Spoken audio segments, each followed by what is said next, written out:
மக்கள் ஓட்டு சேனல் ரசிகர்கள் அனைவருக்கும் வணக்கம்.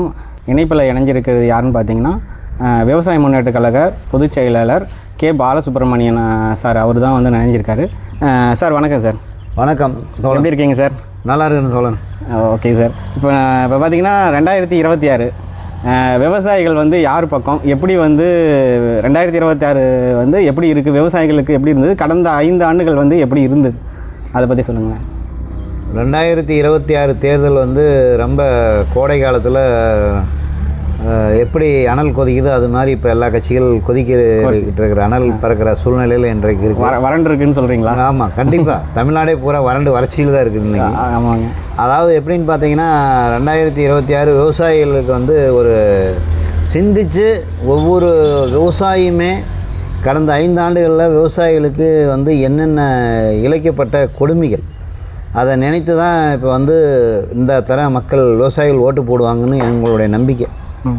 எப்படின்னு பார்த்தீங்கன்னா திராவிட முன்னேற்ற கழக ஆட்சி அமைஞ்ச உடனேயே விவசாயிகள்லாம் ரொம்ப மகிழ்ச்சியாக இருந்தாங்க. பல திட்டங்கள் விவசாயிகளுக்காக அறிவிக்கப்படுவாங்க. பழைய காலகட்டங்களில் இருந்த ஒரு சில கஷ்டங்கள்லாம் இந்த ஆட்சியில் நமக்கு தீந்துரும் அப்படின்னு சொல்லி ரொம்ப சந்தோஷமாக இருந்தாங்க. அது இல்லாத தனி பட்ஜெட்டு ஒன்று விவசாயிகளுக்குன்னே இந்தியாவிலேயே எங்கேயும் இல்லாத அளவில் தமிழகத்தில் தனி பட்ஜெட் போடுற அப்படின்னு சொல்லி அறிவிப்புலாம் கலரான அறிவிப்புகள்லாம் நிறையா வந்தது. ஆமாம், நிறையா கொடுத்துருந்தாங்க. வாக்குறுதி கொடுத்துருந்தாங்க. 525 என்னமோ வாக்குறுதின்னு சொன்னாங்க. விவசாயிகளும் உண்மையாக பெரிய மகிழ்ச்சியில் இருந்தாங்க. அப்புறம் அந்த ஒரு 2-3 காலம் ஆட்சி ஸ்டார்ட் பண்ண ஆரம்பித்த அந்த காலத்திலேருந்து மேல்மா சிப்காட்னு ஒன்று ஆரம்பித்தாங்க. மேல்மா சிப்காட்டுன்னு வந்து ஆரம்பித்த உடனே விவசாயிகள் வந்து கடுமையான போராட்டத்தில் வந்து அருள் ஆறுமுகன்ற ஒரு தலைமையில் அவர் 8 வழிச்சாலைக்காக போராடி வென்றவர். அவரோட இருந்த முதல்வர் வந்து அவரோடவே பொது மேடையெல்லாம் கூட விவசாயிகளுடைய ஒப்புதல் இல்லாமல் ஒரு சென்ட் நிலத்தை கூட நாங்கள் எடுக்க மாட்டோம் அப்படின்னு சொல்லி சொன்னார். அப்புறம் அவர் வந்தவுடனே மேல்மாவில் ஏற்கனவே சிப்காட் அங்கே வந்து திருவண்ணாமலை மாவட்டத்தில் இருக்குது. அங்கே இருக்கும்போதே அதே இடத்துல விவசாயிகள் வந்து போராடிட்டு இருக்கின்ற விவசாயிகளை இரவோடு இரவாக கைது செய்து பல்வேறு சிறைச்சாலைகளில் தமிழகத்தில் ஃபுல்லாக பல்வேறு சிறைச்சாலைகளில் குண்டாசில் போட்டாங்க. அப்படியேங்கப்பா, விவசாயிகளை குண்டாசில் போட்டாங்க. இதுக்கு விவசாயிகளை குண்டாசில் போகிறதுக்கு உண்டான சட்டங்கள் இருக்கா? குண்டாசில் விவசாயிகளை கொண்டு போகலாமா? அந்த சட்டத்தை தவறாக பயன்படுத்தியது தமிழ்நாடு காவல்துறை. குண்டாசில் போடுறது வந்து எப்படின்னா ரவுடி, கொலை பண்ணுறவர், திருட்டு கேஸில் தொடர்ந்து வழக்கில் பல்வேறு தொடர் குற்றங்களில் ஈடுபடுறீங்க, அந்த மாதிரி இருக்கிறவங்கள தான் குண்டாசில் போடணும். ஆனால் இந்த விவசாயிகளை என்ன பண்ணுறாங்கன்னா ஒரே சம்பவத்தை பல்வேறு காவல் நிலையத்தில், ஏன்னா குண்டாசு போட்டால் நீதிபதிக்கிட்ட போய் இவர் மேலே 8 வழக்கு இருக்குது 7 வழக்கு இருக்குதுன்னு அந்த காரணத்தை காட்டுறதுக்காக 6 மாதம் கழிச்சே விசாரணை தான் இல்லைங்களா? 6 மாதம் கழிச்சு தான் விசாரணைங்க. அதை வரேன். அந்த 5-6 வழக்கை போட்டு இரவோடு இரவாக கைது பண்ணிட்டாங்க. இது வந்து எப்படி இருக்குதுன்னா இந்த நாடு 1947 ஆகஸ்ட் 15 சுதந்திரம் அடைந்த நாடா அப்படிங்கிறது ஒரு சந்தேகமாக இருக்குது. இந்த நாடு சுதந்திரம் அடைந்து முழுமையான ஒவ்வொரு குடிமகனும் சுவாச காற்றை தமிழகத்தில் சுவாசிக்கிறாங்கிற சந்தேகம் தற்போது ஏற்பட்டிருக்கு. யாரும் சுதந்திரமாக ஒரு கருத்தை சொல்ல முடியாது. அரசு தவறு பண்ணியிருக்கான். ஆனால் அந்த தவறை வந்து சுட்டி காட்டினா பேச முடியும். விவசாயம் அவனுடைய உரிமைக்காக போராடினா அவரும் குண்டாசில் போட்டு அவரும் சிறையில் அடைக்கப்படுவார். இதுதான் இன்றைய நிலைமை. அப்போ இருந்து இன்றைய காலகட்டம் வரை தமிழகத்தில் பல்வேறு மாவட்டங்களில் சிப்காட்டுக்கு மட்டும் இல்லை, அரசாங்கம் வந்து திருவாரூர் மாவட்டத்தில் பார்த்திங்கன்னா கால்நடை இனப்பெருக்கத்துக்காக அந்த கன்றுகளை வந்து விவசாயிகளுக்காக கொடுக்குற இடம் வச்சுருந்தாங்க. அந்த இடத்த எடுக்கிற சிப்காட்டுக்கு அப்படின்னாங்க. ஒவ்வொரு இடத்தையும் இப்போ பார்த்திங்கன்னா ஒசூர் கிருஷ்ணகிரி மாவட்டத்தில் 4 சிப்காட் இருக்குது. அது பத்தாதுன்னு சொல்லி விமான நிலையம் எடுக்கிறேன்னு சொல்லி அங்கே விவசாய நிலத்தை எடுக்கிறேன்னு சொல்லி அறிவுசாரா மையம் சிப்காட்டுன்னு சொன்னால் மக்கள் மறுபடியும் ஏற்கனவே இவ்வளோ இருக்குது அப்படின்னு சொல்லி போராடுவாங்கன்னு அதுக்கு பேரை மாற்றி அறிவுசாரா மையம் அப்படின்னு சொல்லி அங்கே 4000 ஏக்கரை எடுக்கிறோம்னு சொல்லி இப்படி ஒவ்வொரு இடத்துலையும் விவசாயிகள் நிலத்தை சிப்காட் என்ற போர்வியில் 1997 நில எடுப்பு சட்டத்தை பயன்படுத்தி அது நேர்மையாக அந்த சட்டத்தில் என்னென்ன கண்டிஷன் கொடுத்துருக்குறாங்கிறதெல்லாம் வந்து அதை பேரளவுக்கு வச்சுக்கிட்டு அதில் நிறைய கண்டிஷன் கொடுத்துருக்குறான். அது என்ன கொடுத்துருக்குறான்னா பொதுமக்கள்கிட்ட கருத்து கேட்கணும். அந்த கருத்து கேட்பில் இதில் அதிகமாக வந்து கருத்து வந்தால் எங்கள் அந்த இடத்துல பதிவு பண்ண அந்த தொழில் சிப்காட் வேண்டான்னு சொன்னால் அதை விட்டுறணும். அதே மாதிரி அதுக்கு அடுத்தது வந்து ஆட்சேபனை மனு கொடுக்க சொல்கிறாங்க, நேரடி விசாரணை கொடுக்க சொல்கிறாங்க. இது மாதிரி பல்வேறு சூழல் அந்த சட்டத்தில் இருக்குது. ஆனால் அதையெல்லாம் பேரளவுக்கு நடத்திக்கிட்டு அதை எந்த விதமான நடைமுறையும் படுத்தாமல் சிப்காட் என்ற போர்வையில் விவசாயிகளை தமிழகத்தில் இருக்கிற அத்தனை மாவட்டத்திலையும் புழிஞ்சு எடுக்கிறாங்க. இது ஒன்று. இதுக்கு அடுத்த கட்டம் பரந்தூர் விமான நிலையம், ஒரு 4500 ஏக்கர் நிலம். அதை வந்து ஒரு அந்தமான் நிக்கோபார் தீவுலாம் இருக்கிறாங்கல்ல, கச்சத்தீவு, ஆமாங்க, அது மாதிரி போர்ச்சுகல், அந்த மாதிரி அது ஒரு தீவாகவே ஆக்கிருச்சு தமிழக அரசு. அங்கே யாருமே சுதந்திரமாக போக முடியாது. இந்த இலங்கையில் சண்டை நடந்தப்போ திரிகோணமலை, யாழ்ப்பாணம், இது மாதிரி இடத்துலலாம் என்ன பண்ணுவாங்கன்னா அந்த ஊருக்குள்ளே உள்ள நுழையும் போதே அங்கே பாரா போட்டு இராணுவம்லாம் துப்பாக்கி ஏந்தி போலீஸ் போட்டு யார் வெளியிலிருந்து வர்றாங்க அப்படின்னு அது மாதிரி அந்த ஒரு தீவாகவே ஆக்கிட்டாங்க. அதை யாருமே போய் உள்ளே போக முடியாது. போனால் அதுக்கு யார் இருக்கிறா, என்ன இருக்கிறாங்க, நீ எதுக்கு போகிற அப்படின்னு சொல்லி. இதுதான் சுதந்திர நாடா? இல்லை, நான் கேட்குறேன், இதுதான் சுதந்திர நாடா? இல்லை, ஒரு நிலத்தை ஒரு ஜனநாயக நாட்டில் ஒரு இத்தனை அடிப்படை சுதந்திரமாக இந்த கொடுத்துருக்கிற நாட்டில் இதையும் மத்திய அரசு வேடிக்கை பார்த்துக்கிட்டு இருக்கு.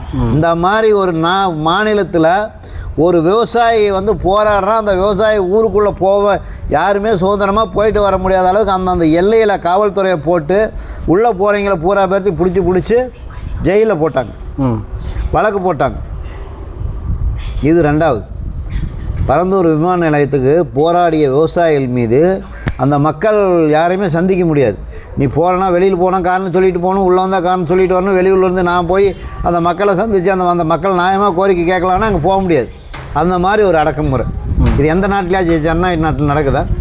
இல்லை அதிகப்படிச்ச அதிகாரம் பண்ணிக்கின்ற, அதாவது மேலை நாடுகளில் அதிபர் நாடு, மன்னர் நாடெல்லாம் இருக்கும். அந்த நாட்டில் கூட இந்த மாதிரி அடக்குமுறைகள் கிடையாது. அந்த மாதிரி ஒரு அடக்குமுறையை கையாண்டாங்க விவசாயிகள் மீதும். இங்கேருந்து எங்களை போராடுற போகின்ற விவசாய சங்க தலைவர்கள், அரசியல் கட்சி தலைவரே போக முடியலன்னா பார்த்துங்க எந்த அளவுக்கு அங்கே ஒரு கட்டமைப்பை ஏற்படுத்தியிருக்கிறாங்க. இப்போ அந்த விமான நிலையம் வந்து ரொம்ப அவசியங்களா நமக்கு? அதாவது ஒரு நாட்டினுடைய வளர்ச்சிக்கு சில அவசியமான கட்டமைப்புகளை அரசாங்கம் உருவாக்கணும். அதை நாங்கள் தடுக்கிறதே கிடையாது. இப்போ மீனம்பாக்கம் விமான நிலையத்துக்கு எத்தனை விமானம் வருது?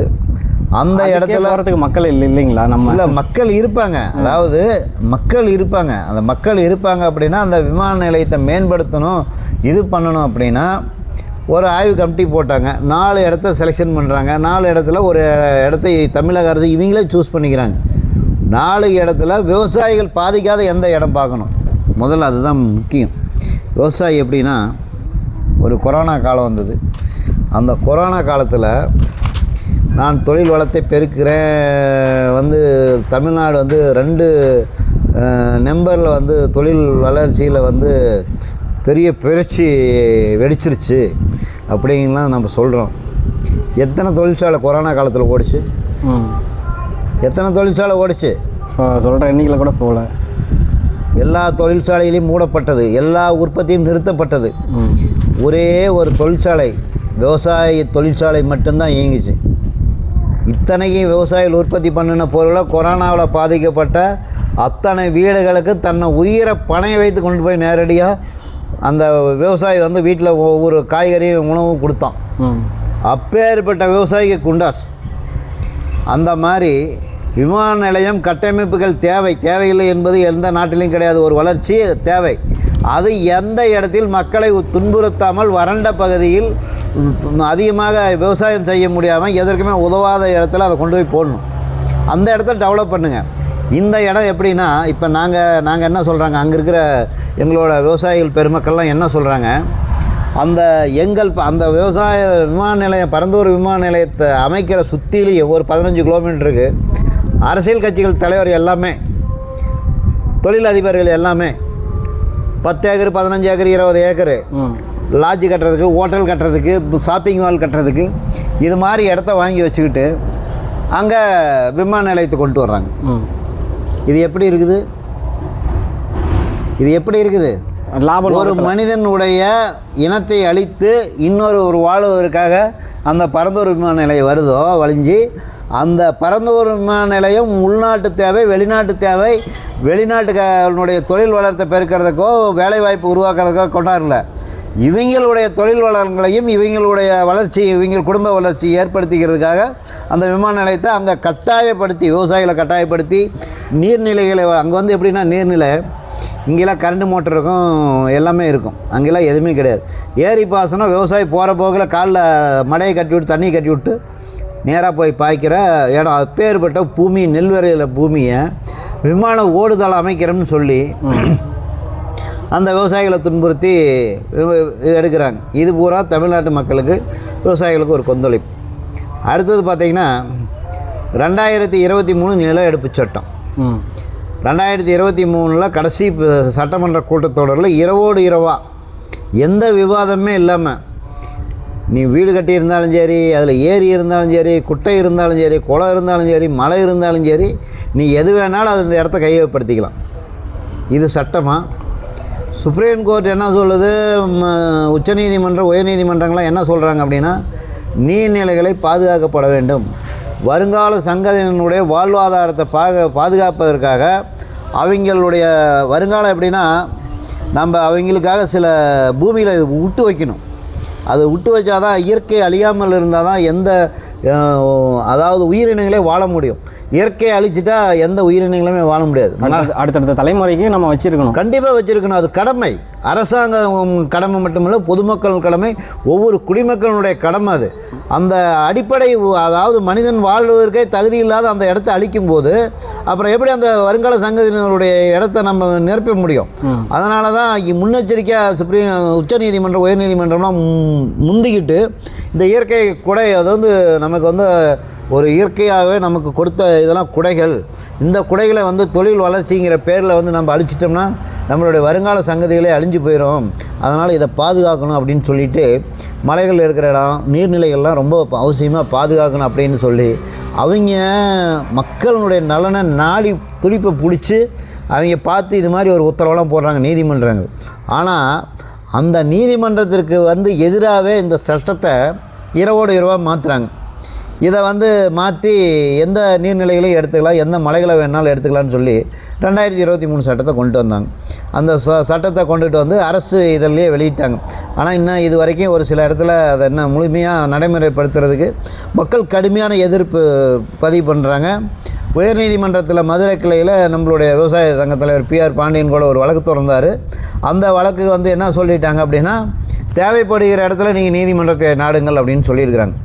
இந்த சட்டம் வந்து எப்படி ஒரு விரோதமாக இருக்குன்னா, விவசாய நிலத்தையும் எடுக்கலாம், நீர்நிலையை எடுக்கலாம், மலையை எடுக்கலாம், குன்று எடுக்கலாம், நீ என்ன வேணாலும் பண்ணலாம்.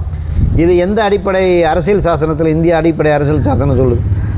ஒரு உச்சநீதிமன்றம், உயர்நீதிமன்றங்களே அந்த மலைகள் குன்றுகளை எல்லாம் வந்து பேணிக்காகன்னு சொல்கிற காலத்தில் இந்த மாதிரி சட்டத்தை போட்டு விவசாயத்தில் எந்த இடத்துல வேணாலும் கை வைக்கலாங்கிற அளவுக்கு ஒரு மோசமான சட்டத்தை கொண்டு வந்துட்டாங்க. தமிழகத்தில் இருந்து இதற்கு முன்னால் இருந்த கவர்னர், ஆளுநர் ரவி அவர்கள் வந்து என்னென்னா, எதுக்கோ சட்டத்தை கிடப்பில் போட்டார். தமிழக அரசு உச்சநீதிமன்றத்து வரைக்கும், உயர்நீதிமன்றத்து வரைக்கும் போய் என்ன பண்ணாங்கன்னா, வழக்கை வந்து சட்டத்திற்கு ஒப்புதல் கொடுக்க மாட்டேங்கிறார் அப்படின்னு. ஆனால் இந்த சட்டத்துக்கு உடனே ஒப்புதல் கொடுக்குறார். ஒரு ஆய்வு பண்ணி இந்த சட்டத்தையெல்லாம் மத்திய அரசுக்கு, ஜனாதிபதிக்கு அனுப்பி இது பண்ணாமல் உடனே ஒப்புதல் கொடுத்துட்டார். அது சட்டமாயிடுச்சு. இன்றைக்கி அது விவசாயிகளுக்கு தலையில் இறக்குனா பேர் இடியாக இருக்குது. விவசாயிகளுக்கு இறக்குனா பேர் இடியாக இருக்குது. அப்புறம் பார்த்திங்கன்னா மின்சாரம், அதாவது இப்போ பார்த்திங்கன்னா 20 வருஷத்துக்கு முன்னாடியே இலவச மின்சாரத்திற்காக பதிவு பண்ணுறாங்க ஒரு விவசாயி. அவனுடைய ஆயுள் காலம் நல்லா இருக்கிற காலம் வந்து விவசாயி நல்ல ஒரு தெம்பாக அவன் விவசாயம் செய்யக்கூடிய வருஷமே 20 வருஷம்தான் ஆகும். 20 வருஷமாக கொடுக்கக்கூடிய மின் இணைப்பு கொடுக்கல. அதை விட்டுட்டு மின்சார வாரியத்துக்கு என்ன பண்ணுறாங்கன்னா, புதுசாக அதை வருமானத்தை பெருக்கிறதுக்காக 50,000 சர்வீஸு, தக்கல் உடனடியாக பணம் கட்டினா 2.5 லட்ச ரூபாய்க்கு கட்டினா உங்களுக்கு உடனே சர்வீஸ் தரேன்னு சொன்னேன். பணம் கட்டி பல நாள் ஆச்சு. இப்போ தான் கொஞ்சம் கொஞ்சமாக கொடுத்தாங்க, மறுபடியும் நிறுத்திட்டாங்க. விவசாயிகளுக்கு மின்சாரமே கொடுக்கறதில்ல. விவசாயிக்கு இலவச மின்சாரம்னு சொல்கிறாங்க. நாங்கள் இலவச மின்சாரமே கேட்கல. நாங்கள் இலவச மின்சாரம் வேண்டாம். உணவு செய்கின்ற உற்பத்தி பொருளுக்கு நியாயமான விலை கிடைக்கிறதுக்கு நாங்கள் போராடுறோம். அரசாங்கம் ஒன்றை புரிஞ்சுக்கணும். 7வது ஊதிய கமிஷன், 8வது ஊதிய கமிஷன், 9வது ஊதிய கமிஷன் அமைக்க போகிறேன், அரசு ஊழியர்களை வந்து நாங்கள் நல்லா பாதுகாப்போம் அப்படின்னு சொல்லி மேடைக்கு மேடை பேசுகிறீங்களே. MS சுவாமிநாதன் கமிட்டி போட்டு எத்தனை ஆண்டுகள் ஆகுது? அந்த பரிந்துரையை அமல்படுத்துங்கன்னு தான் நாங்கள் கேட்குறோம். நாங்கள் இலவசமாக எதையுமே கேட்கல. உற்பத்தி செய்யப்படுற பொருளுக்கு நியாயமான விலை கொடுங்கன்னு கேட்குறோம். நாங்கள் எதையுமே இலவசமாக கேட்கல. எங்களுக்கு இலவசமாக வேண்டாம். இந்த நாட்டில் 150 கோடிக்கு மக்களுக்கு நாங்கள் உணவளிக்கிறோம். ஒரு மக்கள் 2 மக்கள் இல்லை, இந்தியா நாட்டில் உள்ள 150 கோடி மக்களுக்கு இரவு பகல் பாராமல் இன்றைக்கி வந்து நாங்கள் உணவளிச்சுக்கிட்டு இருக்கிறோம். இப்போ ஏஐன்னு என்னமோ ஒன்று ஒரு கம்ப்யூட்டரில் ஒரு சிஸ்டம் வந்துருச்சு. நாங்கள் பல கம்பெனிகள் இழுத்து மூட போகிறோம். வேலை செய்கிறீங்களா? அப்போ தான் தெரியும் விவசாயிகளுடைய அருமை பெருமை என்னங்கிறது. இது மாதிரி இருக்கிற சூழ்நிலையில் உணவுக்காக 150 கோடி விவசாயிகள் இது பண்ணுறோம். மின்சாரத்தை விவசாயி ஒருத்தர் கேட்குறான்னா 24 மணி நேரத்தில் எந்த மாநிலம் வந்து அந்த விவசாயிக்கு ஓடோடி மின் இணைப்பு கொடுக்குதோ அதுதான் உண்மையான மாநிலம். எத்தனை போராட்டம், 75 உயிர்களை பறி கொடுத்து இந்த இலவச மின்சாரத்தை வாங்கினாங்க. ஆனால் அதை கூட இன்றைக்கி நாங்கள் வேண்டாங்கிறோம். ஏன் வேண்டாங்கிறோம்? எங்களுடைய தன்மானம் இடிக்குது. எத்தனை பேர்த்துக்கு 150 கோடி பேர்த்துக்கு நாங்கள் சோறு போடுற விவசாயிகளுடைய தன்மானம் இடிக்குது. நாங்கள் இலவசங்கிறத விரும்பலை. நாங்கள் அன்னமிட்ட கை எல்லாத்துக்கும் சோத்தள்ளி போடுறோம். அந்த மின்சாரம் வேண்டாங்கன்னு, எனக்கு இலவசம் வேண்டாம்னு சொல்கிறோம். எதுக்காக சொல்கிறோம்? நாங்கள் எங்களுடைய தன்மானம் இடிக்குது. எங்களுக்கு நாங்கள் உணவு உற்பத்தி பண்ணுற பொருளுக்கு இன்றைக்கி விலை கொடுங்க அப்படின்னு கேட்குறோம். தனி பட்ஜெட் போட்டாங்க. தனி பட்ஜெட்டில் என்ன போட்டதனுடைய பயன் என்ன? தக்காளி இன்றைக்கி 3 ரூபாய்க்கு விற்கிது. வெங்காயம் 1/4 கிலோ 2 ரூபாய்க்கு விற்கிது. எந்த விவசாயி செழிப்பாக இருக்கிறான்? நெல் கொள்முதல் பண்ணுற நெல் பூராமே பல கிடங்குகளில் முளைச்சி போய் எல்லாமே வயல் மிதக்குது. தனி பட்ஜெட் போட்ட இந்த நம்மளுடைய தமிழக வேளாண்மை உழவர் நலத்துறை அமைச்சர் எத்தனை தடவை எத்தனை மாவட்டத்தில் போய் விவசாயிகளுடைய குறைகளை எந்தெந்த மாவட்டத்தில் கேட்டிருக்கிறாருன்னு விரல் விட்டு சொல்லுங்கள். ஒரு மாவட்டத்துக்கு வந்து விவசாயிகளை சந்திக்கலை. பட்ஜெட்டுக்கு மட்டும் எப்படி பட்ஜெட் போடுறதுன்னு முதல்வரிடம் வந்து அந்த யூனியன் லெவலில் இருக்கிற விவசாயிகளை கூப்பிட்டாங்க. அடுத்த வருஷம் வந்து மாவட்டத்தில் அங்கே இருக்கிற விவசாயிகளை கூப்பிட்டு கட்சிக்கு ஆதரவாக, அரசுக்கு ஆதரவாக, தமிழக முதல்வருக்கு ஆதரவாக யாரெல்லாம் கருத்தை சொல்கிறாங்களோ அவங்கள கூப்பிட்டு கருத்து கேட்பு கூட்டம் போட்டாங்க. 3வது தரம் சென்னையிலேருந்தே நடத்தினாங்க. 4வது தரம் ஃபோன்லேயே கேட்டாங்க. 5வது தரம் அவ்வளோதான். அது என்ன நடந்தது, அது என்னன்னே தெரியல. இதை வேலை இது இல்லை. இது இல்லாத பட்ஜெட் கூட்டத்தொடரில் அவர் பச்சை துண்டை போட்டுக்கிட்டு எல்லாத்துக்கும் தனி பட்ஜெட் போடுறோன்னு போட்டார். வெளியில் அந்த பட்ஜெட்டில் என்னென்னா சொட்டு நீர் போடுறாங்க விவசாயிகளுக்கு. சொட்டு நீர் போடுற இது வந்து 3 அடிக்கு ஒரு பாரு அமைக்கணும் அப்படின்னு சொல்லி நாங்கள் சொல்கிறோம். ஆனால் அரசாங்கம் என்ன சொல்லுது? 4 அடி. அப்போ 3 அடிக்கு போட்டுக்கிறோம். நம்ம வந்து வெளியில் இருக்கிற நம்மளே நேரடியாக பைப்புகள்லாம் வாங்கி நம்ம கொடுக்க முடியாது. வெளியில் பைப்பு ஒரு லென்த்து PVC பைப்பு 350 ரூபாய்க்கு விற்கிது. ஆனால் வெளியில் வந்து நம்ம அரசாங்கத்துக்கு தான் பணம் கட்டணும். அந்த பைப்பை வந்து நம்ம மானியத்தை இதில் இது பண்ணணும். 450 ரூபாய்க்கு விற்கிது. இந்த பணம் எங்கே போகுது? யாருக்கு போகுது? யாருடைய உயிரை வந்து வெடியாக வந்து இரவு பகல் பாராமல் பள்ளி கடி பாம்பு கடியில் வந்து விவசாயி தண்ணி கட்டி இரவு 12 மணிக்கு கரண்டு சப்ளை வருது. மும்முனை மின்சாரம் வழங்கப்படும் சொன்னாங்க. 12 மணிக்கு கரண்ட் வருது. விவசாயிகளுக்கு மின்சாரம் வந்து 12 மணிக்கு வருது. 12 மணிக்கு வந்தால் அந்த விவசாயி போய் இரவில் போய் தண்ணி கட்டுறான். இப்படி இருக்கிற சூழ்நிலையில் தனி பட்ஜெட்டில் 350 ரூபாய்க்கு வெளி மார்க்கெட்டில் விற்கிற பைப்பு அரசாங்கத்துக்கு 450 ரூபா பணம் கட்டுறோம். மருந்தடிக்கிற ஸ்ப்ரேயர் கொடுக்குறாங்க.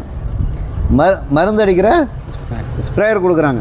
அந்த ஸ்ப்ரேயர் வந்து வெளியில் மானிய விலையில் கொடுக்குறேங்கிறாங்க. இவங்க கடையிலையும் 2000 ரூபாய்க்கு விற்கிது, இவங்களுக்கு 2000 ரூபா கொடுக்குறோம். தனி பட்ஜெட்டில் ஏற்பட்ட நன்மைகள் என்ன?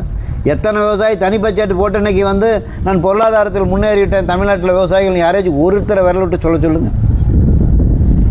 திட்டமிட்டு இந்த விவசாயிகள் வாழ்வாதாரத்தெல்லாம் அழிக்கிறாங்களா? இதை திட்டமிட்டு விவசாயிகளை வந்து எந்த காலத்துலேயும் கார்பரேட்டர்கள் மட்டும்தான் வளரணுங்கள எண்ணத்தில் இருக்கிறாங்களா வழிஞ்சு விவசாயிகளை வந்து இது இல்லை.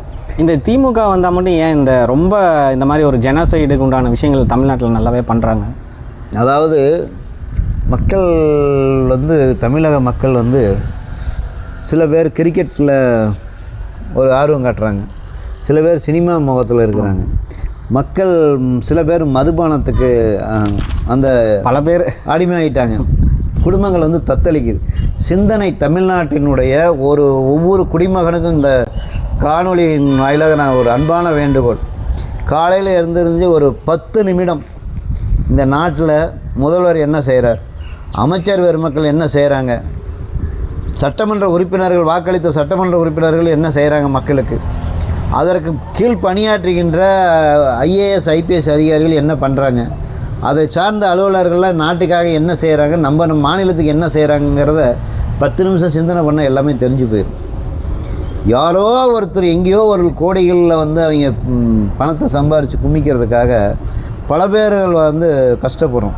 அது மாதிரி அரசாங்கம் என்ன நினைக்கிறதுனா எல்லாத்தையுமே பிரித்து கையாளுறது. நாங்கள் ஒரு விவசாயிகள் வந்து ஒரு கோரிக்கை வேணும்னு சொல்லி நாங்கள் ஒரு உண்ணாவிரதம் போட்டோம்னா, இந்த இடத்துல உண்ணாவிரதம் போட்டோம்னா ஆப்போசிட்லேயே உண்ணும் விரதம், பிரியாணி, கோட்ரு, ஒரு வாழ்வாதாரத்தை பாதிக்கப்படுற விவசாயி ஒரு போராட்டம் பண்ணால் ஆப்போசிட்லேயே எங்கேயோ இருக்கிறவனை கூட்டிகிட்டு வந்து அவனுக்கு ஒரு பச்சை துண்டு போட்டு நாங்களும் விவசாயின்னு சொல்லி ஆப்போசிட்லேயே போராட்டத்தை நடத்த வைக்கிறது.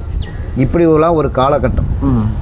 இப்போ கடைசியாக 2026 தேர்தலில் அதிமுக தேர்தல் அறிக்கை வெளியிடுறாங்க. தேர்தல் வெளியிடுறதுக்கு முன்னாடியே எடப்பாடியார் என்ன சொல்கிறார், விவசாயினுடைய கூட்டுறவு கடன் நான் முதல்வர் ஆனால் தள்ளுபடி வேணும். நம்ம இப்போ இருக்கிற தமிழக முதல்வர் சொல்கிறார், தேர்தல் அறிக்கை வெளியிட்டார், அந்த கூட்டுறவு கடனை பற்றியே பேசலை. கம்யூனிஸ்ட் கட்சிக்காரர் இன்றைக்கி தலைவர் இதில் கேட்குறாங்க, ஏன் வந்து நீங்கள் கூட்டுறவு கடன் தள்ளுபடியில் பண்ணி என்னைய நிறைய பேர்த்து கேட்குறாங்க அப்படின்னு. 20 லட்சம் விவசாயிகளுக்கு பம்பு செட்டு வந்து சூரிய பம்ப் செட்டு இலவச இது கொடுக்கணும். யாராச்சும் தேர்தல் பணிக்குழு திராவிட முன்னேற்ற கழகத்தில் தேர்தல் அறிக்கை தயாரிக்கிற குழு வந்து எல்லா இடத்துக்கும் போனாங்க. யாராச்சும் எங்களுக்கு கூட்டுறவு கடன் தள்ளுபடி பண்ணணும்னு சொல்லி நிறையா பேர் கேட்டிருப்பாங்க. இந்த பம்ப் செட்டு வச்சு கொடுன்னு சொல்லி ஏதோ 1-2 பேர் தான் கேட்டிருப்பாங்க. இந்த பம்ப் செட்டு எப்படின்னா 20 லட்சம் பேர் தான் விவசாயியா, நாங்கள் இதாக கேட்கவே இல்லை. இதில் வந்து நாங்கள் நினச்ச கம்பெனிக்கு வாங்க முடியாது. அங்கே ஏற்கனவே அந்த மாதிரி 20 லட்சம் பம்ப் செட்டுக்கு வந்து என்னென்னா கிணறுகள் தன்மைனா ஒரு 100 அடி 150 அடி இருக்குன்னா அதுக்கெலாம் அந்த கெப்பாசிட்டி பத்தாது, மின்சாரம் தான் அதுக்கெலாம் கரெக்டாக இருக்கும். இந்த மாதிரி ஒரு விவசாயி எதிர்க்கட்சி தலைவர் சொல்கிறார். போனதார அவர் ஆளுங்கட்சியில் இருந்த எடப்பாடியார் தேர்தலுக்கு முன்பே விவசாயிகள் கடன் தள்ளுபடி பண்ணிட்டார். தேர்தல் வருவதற்கு முன்பே கடனை தள்ளுபடி பண்ணிட்டார். ஆனால் அவர் கடனை தள்ளுபடி பண்ணுங்கிற ஒரே காரணத்துக்காக சேலம் நாமக்கல் மாவட்டத்தில் வந்து 1.25 1,80,000 விவசாயிகள் விதிமீறல் அப்படின்னு சொல்லி ஒரு 6 மாதம் கடுமையான போராட்டம் நாங்கள்லாம் பண்ணி, விவசாய சங்கம்லாம் பண்ணி சென்னையில் போய் கைதாகி, அதுக்கப்புறம் ஒட்டுமொத்தமாக பிரச்சனை வந்துடும் எல்லாமே பெரிய இதான பிற்பாடு தான் அந்த 1,80,000 விவசாயிகளுக்கு கடன் தள்ளுபடி பண்ணாங்க அந்த காலகட்டம். இப்போ பார்த்தீங்கன்னா மறுபடியும் கூட்டுறவு கடனில் தொடக்க வேளாண்மை கூட்டுறவு கடன் சங்கம் தமிழ்நாட்டில் இருக்குது. எல்லா சங்கத்துலேயும் நாங்கள் விவசாயிகள் கடன் வாங்குவோம். கடன் வாங்கினா என்ன பண்ணுவோம்னா, நாங்கள் சிட்டா பட்டாவெல்லாம் கொண்டு போய் கொடுப்போம். கொடுத்தா உடனே லோனை கொடுக்கணும். ஆனால் இவங்க என்ன பண்ணுறாங்க, மத்திய அரசு மேலே தலையை போடுறாங்க. என்ஓசி வாங்க சொல்லிடுச்சு மத்திய அரசு அப்படின்னு. மத்திய அரசு என்ஓசி வாங்கணுங்கிறது ஒரு சட்டமே கிடையாது. நாங்கள் நம்ம கூட்டுறவு சங்கத்தில் உறுப்பினர், அதுக்கு சந்தா தொகை 100 ரூபா கட்டுறோம், உறுப்பினர் தொகை 10 ரூபா, இது மாதிரி பல இதெல்லாம் சேர்த்து தான் இந்த சங்கத்தையே உருவாக்குறதுக்கு அனுமதி கொடுக்குறாங்க. இந்த சங்கத்துக்கு எதுக்கு வந்து என்ஓசி, நாங்கள் பயிர் வச்சு அடமானம் வச்சு நாங்கள் இது பண்ணுறோம். இப்படி இருக்கின்ற சூழ்நிலையில் என்ஓசி வாங்கிட்டு வான்னு சொல்லி தமிழ்நாட்டில் இருக்கிற அத்தனை விவசாயம் அலக்கழிச்சாங்க. இது எல்லாமே எல்லா விவசாய சங்கங்களும் மறுபடியும் போராடி அதுக்கப்புறம் தான் மறுபடியும் அந்த என்ஓசிங்கிற இதையே பழையபடியே நீங்கள் கடனை வாங்கிக்கலாம் அப்படின்னு. ஒவ்வொரு கட்டத்திலையும் இந்த 5 ஆண்டில் ஒவ்வொரு மாவட்டத்திலையும் போராட்டம் நடத்தாத விவசாய சங்கங்களே இல்லாத அங்கே போராட்டம் நடக்காத நாட்களே கிடையாது. அந்த போராட்டத்துலேயும் அடக்குமுறை, இங்கே தான் நடத்தணும், அங்கே தான் நடத்தணும், அப்படி தான் நடத்தணும்னு அந்தந்த கட்சியில் திராவிட முன்னேற்ற கழக ஆட்சியில் இருக்கிறீங்களா, எங்கேயாச்சும் ஒரு சங்கத் தலைவரெலாம் கூட்டம் போட்டோம்னா, நாமக்கல்லில் ஒரு கூட்டம் போட்டோம் ஒரு மண்டபத்தில், அந்த மண்டபத்துக்காரரை பிடிச்சி மிரட்டுறாங்க. நீ மண்டபத்தை வச்சுருப்பீங்க பார்த்துடலாம் அப்படின்லாம் சொல்லி. இந்த மாதிரி அராஜகம் எப்படி இவங்க மட்டும் பண்ணுறாங்க, இந்த திமுக மட்டும் எதனால் பண்ணுறாங்க? அதிகாரத்தில் உட்காந்துட்டாவே அவங்க, அதாவது மக்கள் வந்து ஏழ்மையை வந்து அது சாதகமாக பயன்படுத்துகிறாங்க. ஒரு காலகட்டத்தில் எப்படின்னா, நம்ம நாடு சோமாலியாலாம் வந்து எதுவுமே இல்லாத உணவு பஞ்சாயி கப்பலையெல்லாம் போய் அடித்து கொண்டு வந்து அந்த மக்களுக்கு நாட்டுக்கெல்லாம் உணவு, அந்த மாதிரி ஒரு சூழ்நிலை உருவாகிட்டு இருக்கு நம்ம மாநிலம். கிராமத்தில் இருக்கிற மக்கள்லாம் இளைஞர்கள்லாம் போயிட்டாங்க, எல்லாமே வேலை தேடி வெளிநாடுகளுக்கும் பல மாநிலங்களுக்கும் போயிட்டாங்க. கிராமங்களே வந்து எல்லாமே ரொம்ப சூழ்நிலை மாறிட்டு இருக்கு. நீருடைய ஆதாரம் நாமக்கல் மாவட்டத்தில் பார்த்திங்கன்னா 90% நீரே கெட்டு போச்சு. விவசாயம் செய்ய முடியாத சூழ்நிலைக்கு இது இருக்கிறாங்க. இதுலாம் 1% கூட அக்கறை செலுத்தலை. இந்த மாதிரி சூழ்நிலையில் தான் இன்றைக்கி விவசாயிகள் வந்து சொல்ல முடியாத துயரத்தில் இருக்கிறாங்க. இந்த கட்டத்தில் கடைசியாக என்னென்னா, ஒரு கட்சி எதிர்கட்சியாக இருக்கிற கட்சி சொல்வது உங்களுடைய கூட்டுறவு கடன் தள்ளுபடி பண்ணுறோம். ஆளுங்கட்சிக்கு ஏன் அந்த மனம் இல்லை, விவசாயி தேவையில்லையா அப்படிங்கிற முடிவுக்கு அவங்க வந்துட்டாங்களாங்கிற எண்ணம் தோணுது. ஆளுங்க எதிர்கட்சி கூட்டுறவு கடன் தள்ளுபடி, விவசாயி பயிர்க்கடன் மட்டும் தள்ளுபடி பண்ணுறோம்னா ஆளுங்கட்சி என்ன சொல்லணும், விவசாயி எங்களோட இருக்கிறாங்க, நாங்கள் வந்து பயிர்க்கடன் மட்டும் தள்ளுபடி பண்ணல, பயிர்க்கடனோட இணைந்து எம்டி லோனையும் தள்ளுபடி பண்ணணும். முதல்ல இதே தமிழக முதல்வருடைய தந்தை கலைஞர் அவர் தான் விவசாய கடன் தள்ளுபடி பண்ணார். மொத்த கடனையும் தள்ளுபடி பண்ணார். பயிர்க்கடன், எம்டி லோன் கடன், டிராக்டர் லோனு என்ன வாங்கியிருந்தாலும் அத்தனை கடனையும் தள்ளுபடி பண்ணார். இதை ஏன் நாங்கள் இன்றைக்கி சொல்கிறோம்? இந்த தள்ளுபடி கூட எங்களுக்கு வேண்டாம். ஆனால் எங்களுக்கு சாகுபடிக்கு செய்கின்ற உரிய பயிருக்கு விலை கிடைத்தால் நாங்கள் கண்டிப்பாக, எங்களுக்கு எந்த பயிர்க்கடன் தள்ளுபடி வேண்டாம், மின்சார அடைச்சிருவோம், அந்த கடனை நாங்களே கடன் அடைச்சிருவோம். நாங்கள் எதுவுமே வேண்டாம், எங்களுக்கு உற்பத்தி இது போகும், எங்களுக்கு உண்டான வருமானம் வந்தால் போதும். அதாவது ஒன்றுமே கிடையாது. அரசு ஊழியருக்கு வந்து 20 வருஷத்துக்கு முன்னாடி என்ன ஊதியம் வாங்கினாங்க, இன்றைக்கி என்ன ஊதியம் வாங்கினாங்க? அவர்களும் மனிதர்கள் தான். அவங்களுக்கு வந்து இந்த 20 வருஷத்துக்கு இப்போ ஒரு ஐஏஎஸ் ஆஃபீஸர் இருக்கிறாங்கன்னா கிட்டத்தட்ட அவங்களுக்கு ஒரு 2 லட்ச ரூபா கிடைக்கும். ஆனால் விவசாயம் பண்ணுற விவசாயி, நெல் பண்ணுற ஒரு விவசாயிக்கு இதே ஒரு 2500 நெல்லுன்னா அந்த 2500 தான் இது வரைக்கும் கிடச்சிட்டு இருக்குது இந்த 20 வருஷமாகவே. 1000 ரூபாயிலிருந்து 1500, 1600 யாருக்கு தேவை? இதே அவங்களுக்கு அந்த 2 லட்ச ரூபா பணம் தேவைப்படும் போது அந்த சாதாரண குடிமகனுக்கு அந்த 2 லட்ச ரூபா பணம் தேவைப்படும். கண்டிப்பாக அவங்களையும் குழந்தைங்களை படிக்க வைக்கணும், ஐஏஎஸ் படித்தவர்களையும் குழந்தையும் படிக்க வைக்கணும், விவசாயம் படிக்க வைக்கணும், அவனும் நல்லா வீட்டில் வாழணும், அவனும் நல்ல காற்றோட்டமான இடத்துல இருக்கணும், நல்ல துணி உடுத்தணும், நல்ல மருத்துவ செலவு, நல்ல குடிநீர் இருக்கணும். எல்லாத்துக்குமே ஒரு ஆரோக்கியமான தேவைப்படுது. எல்லாருமே காரில் போகணுன்னு ஆசைப்பட்றாங்க, விமானத்தில் போகணுன்னு ஆசைப்பட்றாங்க, நல்ல ரயிலில் போகணுன்னு ஆசைப்பட்றாங்க. இப்படி இருக்கும்போது ஏற்றத்தாழ்வுகளை அரசாங்கமே உருவாக்குது. இதுலேயும் காழ்ப்புணர்ச்சி விவசாயிகள் மேலே, உணவு உற்பத்தி பண்ணி கொடுக்கின்ற விவசாயிகள் மேலே காழ்ப்புணர்ச்சி. இது வந்து முழுக்க தடுக்கப்பட வேண்டும். விவசாயிகளுடைய வாழ்வாதாரம் காக்கப்பட வேண்டும். நீர்நிலைகளை வந்து இப்போ இந்த 5 ஆண்டுகளாக எந்த நீர்நிலை தூர்வாரல, புதிய தடுப்பணைகள் இல்லை, கதவு அணைகள் இல்லை, எல்லாமே ஏற்கனவே சென்ற ஆட்சி காலத்தில் கட்டப்பட்ட அணைகள் தான் இருக்குது. இதனால தான் முழுக்க இந்த 5 ஆண்டுகளில் பட்ட துன்பத்தினால விவசாயிகள் வந்து கடைசியாக இந்த தேர்தல் அறிக்கையில்னாச்சும் ஏதோ இந்த கூட்டுறவு கடனில் வந்து அறிவிப்பாங்க திராவிட முன்னேற்ற கழகம்னு நினச்சாங்க. அது என்ன காரணத்துக்காக அறிவிக்கலையோ என்னங்கிறது எங்களுக்கு தெரியல.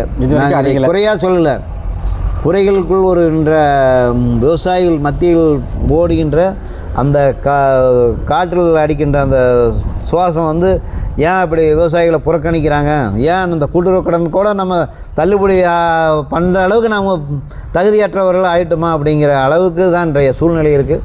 அப்புறம் பார்த்திங்கன்னா பல்லடம், திருப்பூர், காங்கயம், வெள்ளக்கோயில், பல மாவட்டங்களில், கடலூர் மாவட்டம், இது மாதிரி நிறைய தமிழகத்தில் பல்வேறு மாவட்டங்களில் கறிக்கோழி வளர்க்குறாங்க. அந்த கறிக்கோழி எப்படின்னா,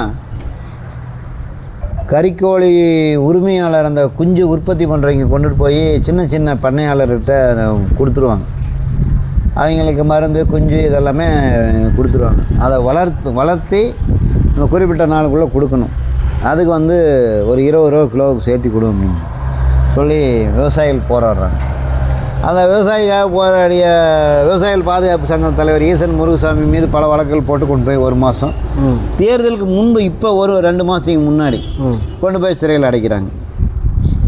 அதில் லாபத்தில் ஒரு சிறிய தொகையை பாடுபட்டு உன்னுடைய வளர்ச்சிக்காக உதவுகின்ற அடிப்படையில் இருக்கிற ஒரு விவசாயிக்கு ஒரு 20 ரூபா கொடுக்குறாங்க. 20 ரூபா கொடுக்க முடியல, ஒரு 5 ரூபா கொடுன்னு சொல்லுங்கள். 5 ரூபா கொடுக்க முடியல, ஒரு 10 ரூபா கொடுன்னு சொல்லுங்கள். 10 ரூபாய் முடியல, எங்களுக்கு லாஸ் ஆகுது, ஒரு 5 ரூபா கொடுக்குறேன்னு சொல்லுங்கள். அடுத்த ஆண்டு ஒரு 2 ரூபா சேர்த்தி கொடுக்குறேன்னு சொல்லுங்கள். இது பேச்சுவார்த்தை. அதை விட்டுட்டு அடக்குமுறையை கையாண்டு நீ அரசாங்கம் வந்து ஒரு நடுவன் அரசாக செயல்படணும். இதில் நீ ஒரு கார்ப்பரேட் நிறுவனத்துக்காக ஒரு விவசாயிகள் கொண்டு போய் கைது பண்ணி உள்ளே போட்டால், ஒருதலைபட்சமாக செயல்பட்டால் விவசாயிகள் வந்து இது எந்த நாட்டில் நம்ம இருக்கிறோம்? இதுதான் ஜனநாயகம் நான் கெட்டு போச்சுன்னு சொல்கிறேன். ஆக மொத்தத்தில் விவசாயிங்க எதுவுமே வாயவே திறக்கக்கூடாது, பொம்மைங்க மாதிரியே இருக்கணும். விவசாயிகள் மட்டுமல்ல, தமிழ்நாட்டை பொறுத்தவரை மக்களுமே அப்படி தான் இருக்கும். அரசுக்கு சாதகமாக செயல்பட்ட அரசு ஊழியர்களுக்கும் அதே இது. அரசு ஊழியர்கள் கைது பண்ணப்பட்டார்கள். சென்னை முழுவதும் ஊர்வலம் கொண்டாந்தாங்க அரெஸ்ட் பண்ணி. சென்னையில் வந்து கொரோனா காலத்தில் இருந்து அந்த செவிலியர்கள் அவங்க வந்து நோயாளிகளை வந்து அந்த கடவுளுக்கு நிகராக நம்ம அவங்கள பார்க்கணும். இப்போ விவசாயி எப்படி நான் கடவுளாக பார்க்கணும்னு சொல்லணும், அதே மாதிரி கொரோனா காலத்தில் பாதுகாப்பு உயிரை தங்களை உயிரை துச்சமென நினைத்து தங்கள் உயிரையே போனாலும் பரவாயில்ல மக்களுக்கு நோயை தீர்க்கணுங்கிறதுக்காக கொரோனா காலத்தில் இது பண்ணாங்க. அவங்கள நிரந்தர பணி செய்யணும்னு சொல்லி போராடினாங்க. அவங்களுக்கும் போராட்டத்துக்கு எந்த பலனும் இல்லை. துப்புரவு தொழிலாளர்லாம் மிக கொடுமை. அவங்க கொரோனா காலத்தில் அவங்க வந்து எப்படின்னு பார்த்தீங்கன்னா, டாக்டரை விட இங்கே பொதுமக்கள் அந்த சாக்கடை அதிலெல்லாம் சுத்தம் பண்ணுறது, ஒவ்வொரு நாளைக்கு பார்த்தீங்கன்னா அரசாங்கம் அந்த க்ளவுஸ் கொடுத்துருப்பாங்க. அந்த க்ளவுஸ் கூட போடாமல் அந்த குழந்தைகள் அந்த எல்லாம் விட்டுட்டு குடும்பத்தை விட்டுட்டு காலையில் 6 மணி 5 மணி 4 மணி மழை பெஞ்சாலும் பெய்யாட்டியும் அந்த துர்நாற்றத்தில் ஒரு 2 3 4 மணி நேரம் 5 மணி நேரம் அந்த வேலை செய்கிற கொடுமையெல்லாம் வந்து அவங்களெல்லாம் டெய்லியும் நம்ம பொதுமக்களும் கையெடுத்து வணங்கணும், அரசாங்கம் வணங்கணும். அதிகபட்சமாக வந்து அவங்களுக்கு எல்லாத்துக்கும் கொடுக்குற சம்பளத்தை விட அவங்களுக்கு சம்பளம் அதிகம் கொடுக்கணும். துப்புரவு தொழிலாளர்னு நம்ம அவங்கள இப்போ நினைக்கக்கூடாது. அவங்க வந்து நமக்கு வந்து கடமை செய்கின்ற ஒரு கடவுளாக நினைக்கணும். அதை இங்கேயே போட்டு நம்ம வந்து ரோட்டில் போராடிக்கிட்டு துன்புறுத்துனாங்க. இதெல்லாம் வந்து இது தமிழ் அவங்களோட ஒப்பந்தம் கூட பார்த்திங்கன்னா ப்ரைவேட் கம்பெனிக்கிட்ட ஒப்படைச்சிட்டாங்க. அது இப்போ நம்ம டைரெக்டாக கொடுத்தா கூட ஒரு 10 ரூபா தரலாம், ப்ரைவேட் கம்பெனி மூலிமா கொடுத்து அவங்களுக்கு 8 ரூபா போய் இவங்களுக்கு 2 ரூபா போகிறதுங்கிறது இது. அதாவது தமிழக அரசுனுடைய நிலைப்பாட்டில் எனக்கு ஒரு இதை என்னுடைய அறிவுரையாக எடுத்துக்கிட்டாலும் சரி, இல்லை காழ்ப்புணர்ச்சிக்காக இந்த பேட்டியை கொடுக்குறாங்கன்னு அவங்க அரசாங்கம் எடுத்துக்கிட்டாலும் சரி, அதாவது எப்படின்னு கேட்டிங்கன்னா, தமிழ் வளர்த்துறோம், நம்ம தமிழுக்காக போராடுறோம்னு சொல்கிறோம். ஆனால் இதே வந்து ஒப்பந்தங்களை வந்து தமிழ்நாட்டில் இருக்கின்ற அதிகப்படியான ஒப்பந்தங்கள் வந்து எல்லாமே வடநாட்டிலேருந்து வந்தது செய்கிறாங்க. எல்லா ஏஜென்சியும். ஆமாம், நம்ம இளைஞர்களை வந்து 10 பேர் குழு போடுங்க, அந்த 10 பேர்த்துக்கு உண்டான ஊக்கத்தொகையை ஒரு வங்கியை ஓப்பன் பண்ணி அந்த வங்கியிலேருந்து இந்த ப்ராஜெக்ட் செய்கிறதுக்கு அவங்களுக்கு பணத்தை கொடுத்து இங்கேயே வேலை வாய்ப்பை நம்மளே உருவாக்கலாம். வடநாட்டு கம்பெனிக்காரனுக்கு கொண்டு வந்து நம்ம நாட்டில் துப்புரவு தொழிலாளர்லேருந்து ரோடு கான்ட்ராக்ட்லேருந்து பாலம் கான்ட்ராக்ட்லேருந்து எல்லாமே அவங்களுக்கு கொடுக்குறீங்க. அப்போ வந்து தமிழ் வளர்ச்சி வந்து பாதிக்காதா? தமிழ் மக்கள் பாதிக்கப்பட மாட்டாங்களா? தமிழக இளைஞர்கள் பாதிக்கப்பட மாட்டாங்களா? கண்டிப்பாக வேலை வாய்ப்பு இல்லாமல் போகும். எப்படி சூழ்நிலை? தமிழ் மட்டும்தான் வேணும், எனக்கு ஹிந்தி வந்தால் எல்லாமே தமிழ் அழிஞ்சிரும்னு சொல்கிறீங்களே. இப்போ வட மாநிலத்திலிருந்து கொண்டுகிட்டு வந்து கார்ப்பரேட் கம்பெனிகளையும் நாடுகளிலிருந்து கார்ப்பரேட் கம்பெனிகள் கொண்டு வந்து நம்ம நாட்டில் கொடுக்குறல, அப்போ வந்து தமிழ் அழியாதா? தமிழ் மக்கள் அழிய மாட்டாங்களா? தமிழ் இளைஞர்கள் அழிய மாட்டாங்களா? தமிழ் பெண்கள் அழிய மாட்டாங்களா? கண்டிப்பாக அழிவாங்க. இது சும்மா அப்படியே வாய் வார்த்தையாக மட்டும் அவங்க பேசுகிறாங்க திமுக. அதனால் சிந்தித்து என்னுடைய அன்பான வேண்டுகோள், இது வந்து என்னுடைய திராவிட முன்னேற்ற கழகத்துக்கோ அனைத்து இந்திய அண்ணா திராவிட முன்னேற்ற கழகத்துக்கோ மற்ற கட்சிக்கு நீங்கள் கிடையாது. பாதிக்கப்பட்ட என்னுடைய கும்பலர்களை இந்த காணொலியில் நான் பதிவு பண்ணியிருக்கிறோம். இது மாதிரி நான் பதிவு பண்ணின மாதிரி தமிழகத்தில் இன்னும் எத்தனையோ பேர் பதிவு பண்ணுறதுக்காக காத்துக்கிட்டு இருக்கிறாங்க. அதனால் நல்ல ஒரு இந்த காணொலி மூலம் ஒரு தீர்வு விவசாயிகள். அதனால் கண்டிப்பாக 2026 தேர்தல் உண்மையான பாதிக்கப்பட்ட எந்த விவசாயியும் 80-90% விவசாயிகள் திராவிட முன்னேற்ற கழகம் கூட்டணி கட்சியில் இருக்கின்ற விவசாய சங்கத்தில் இருக்கின்ற கூட தாய்மார்கள் வந்து என்ன சொல்லுவாங்க, அதனால் நீ கட்சிக்காக உழைச்சிங்க, இந்த கூட்டுறவு கடன் கூட நம்ம வாங்கினது கூட தள்ளுபடி பண்ணுறதுக்காக இல்லாத அளவுக்கு நம்ம தகுதியற்றமோ போயிட்டோமோ அப்படின்னு சொல்லக்கூடிய நிலைமை தான் இன்றைக்கி இருக்குது. அதனால் பாதிப்புகள் வந்து அதிகமாக இருக்குது. அதனால் தமிழக முதல்வர் இதையெல்லாம் உணர்ந்து விவசாயிகளை வருங்காலத்தில்னாச்சும் இது ஆட்சி எந்த ஆட்சி என்ன அப்படிங்கிறது இப்போ வந்து முழுக்க முழுக்க விவசாயிகள் பூதாமே எல்லாமே எடப்பாடியாரை சந்தித்து தான் வாழ்த்து சொல்லிக்கிட்டு இருக்கிறாங்க.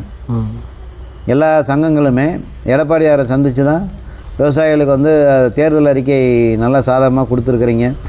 அப்புறம் பார்த்திங்கன்னா இனாம் நிலம்னு சொல்லி கரூர்லாம் ஹைகோர்ட்டில் கேஸை போட்டு அந்த நிலம் கோயில் நிலம் எல்லாமே விவசாயம் பண்ணிக்கிட்டு இருக்கிற நிலத்து பூராமே அது பிரச்சனையாகி அது மக்கள் கடுமையான பாதிக்கப்பட்டிருக்கிறாங்க. இப்படி இந்த 5 ஆண்டு காலத்தில் ஒவ்வொரு மாவட்டத்துலேயும் எல்லா இடத்துலையுமே விவசாயிகள் போராடி அவங்க ரொம்ப ஓஞ்சி போயிருக்கிறாங்க. இந்த தேர்தல் எடப்பாடியார் வந்தால் விவசாயிகளுக்கு நல்ல காலம் இருக்குங்கிறதுக்காகத்தான் அவரை போய் எல்லா சங்கமுமே சந்திச்சுக்கிட்டு இருக்கு. இன்றைய விவசாயிகள் பக்கம் எடப்பாடியார் இருக்கிறாங்கிறதுனால தான் அவருடைய வாய்ப்பு நல்லா ஏதோ ஒன்று செய்வார் அப்படிங்கிற நம்பிக்கையில் சங்கங்கள் சந்திச்சுக்கிட்டு இருக்குது. இதனால் விவசாயிகளும் பொதுமக்களும் சிந்தித்து 2026 தேர்தலை சந்திக்க வேண்டும் அப்படிங்கிறது எங்களுடைய வேண்டுகோள். நன்றி.